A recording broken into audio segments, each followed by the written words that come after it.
Okay, you guys weren't kidding when you said you wanted the full lowdown on the People's Choice Country Awards, huh? You weren't kidding. It's like you raided an Entertainment Weekly archive or something. This is a whole stack of articles here. Seriously, though, I am loving this. It's like we've got every angle covered: the red carpet, those acceptance speeches, even some juicy pre-show buzz. So, you ready to jump in?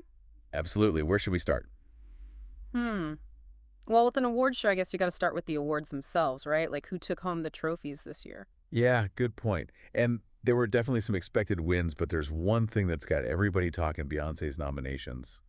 17 nominations and not a single win. You seeing this? 17. Wow. And zero wins. What happened there? Was she like totally snubbed by the country music world? Well, that's what some of these articles are saying. But some of the others point out that a lot of her nominations were in, like, those bigger categories: People's Artist, Social Country Star, that kind of thing. Ah, I see. So she was up against more, like classic country stars. Exactly. So it's less about being snubbed and more about, like, what even counts as country music these days, you know? Yeah, especially with someone like Beyonce in the running, the lines are definitely getting blurry. So is country music like evolving right in front of our eyes? Good question. And one that these articles are really digging into. Award show drama aside, you also wanted the fun stuff, right? Mm-hmm. Like Shabuzi giving that shout out to Beyonce when he won Best New Artist. Oh yeah, that was cute. Makes sense though, since they worked together on her Cowboy Carter album. Absolutely. Speaking of collaborations, how about that moment with Machine Gun Kelly and Shania Twain?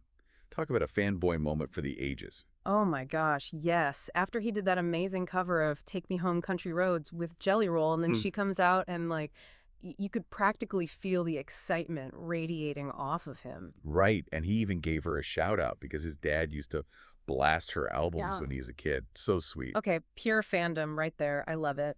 Almost as adorable as Dan Shay giving their wives a shout out during their speech. Love seeing couples supporting each other. But award shows aren't just about the awards themselves, right? Like there are always those real unscripted moments that really get you. You're totally right. And the PCCAs had some seriously heartwarming moments this year. Take Kane Brown, for example. Yeah, here's a guy at the top of his game winning the Country Champion Award.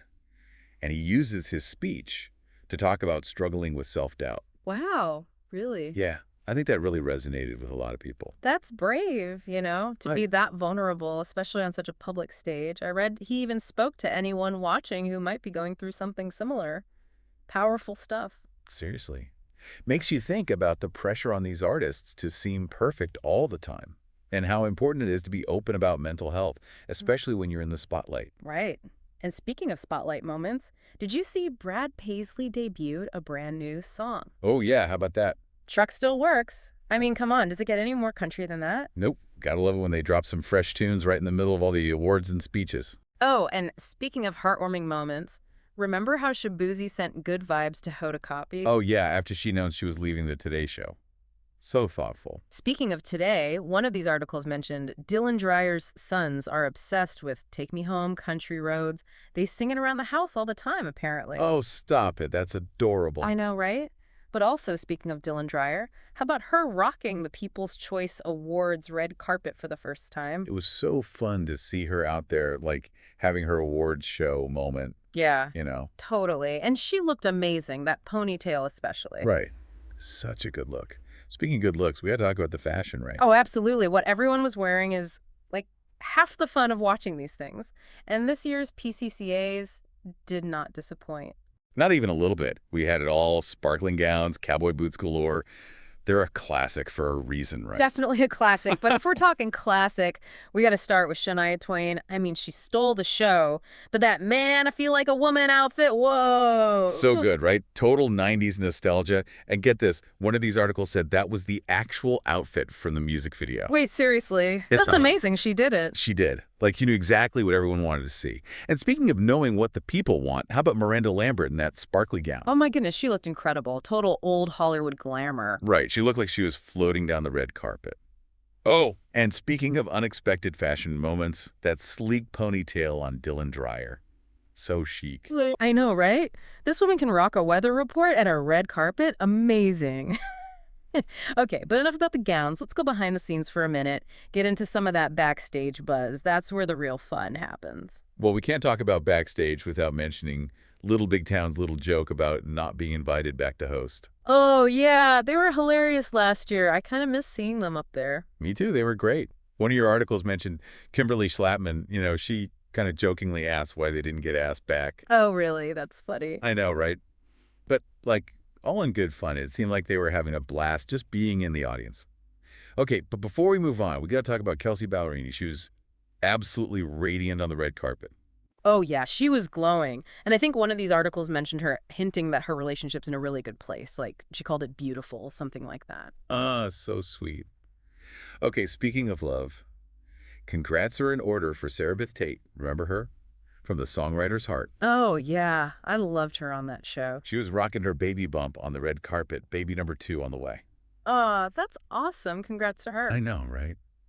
And on a totally different note, did you notice that Whitney Leavitt was at the awards with her husband, Connor, from that Hulu docuseries? Wait, really? From The Secret Lives of Mormon Wives? That's the one. I think this was actually their first red carpet appearance since the show aired. Yeah. And after all that backlash you got. Yeah, that's right. A lot of people were calling her the villain after that, which, come on. I know, right? It's reality TV. You only get a very specific, edited version of someone's story.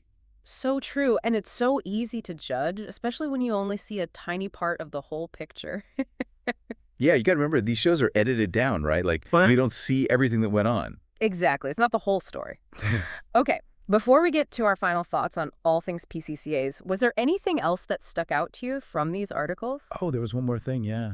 Mason Ramsey, he was there. No way. The Walmart yodeling kid. The one and only. Yeah. It feels like just yesterday he was, yodeling his heart out in that Walmart aisle. I know, right? And now he's all grown up. He's 17. He even did a little yodel on the red carpet for old time's sake. I love that. You love to see it. I'm glad his music career is going well.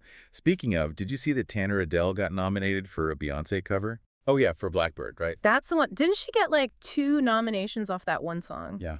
One for Cover Song of the Year and another for Collaboration Song of the Year. I read that she was totally geeking out about it. Called the whole thing a dream come true. Oh, that's so cool. It just shows you the power of these collaborations. Country music throws a party and everyone's invited. I love that. It's so true. And the result is this really cool blend of musical styles. Yeah. Speaking of cool blends, you mentioned some final thoughts.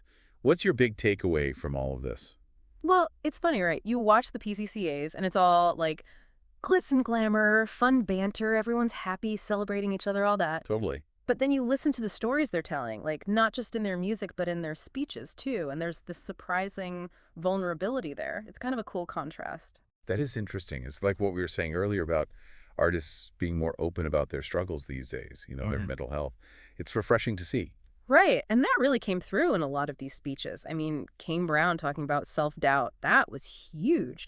And the music itself, it's not all just beer and trucks anymore. You've got heartbreak, you've got doubt, you've got artists getting real about their demons. Totally. And that's connecting with people on a whole other level. It makes you wonder, are we entering a whole new era of country music? One where being vulnerable is seen as a strength. Ooh, good question. And that brings us to the question we'll leave you with today. Is country music entering a new era of honesty? And what does that mean for the future of the genre? We want to hear your thoughts. Until next time, keep those boots scootin' and those country tunes playing.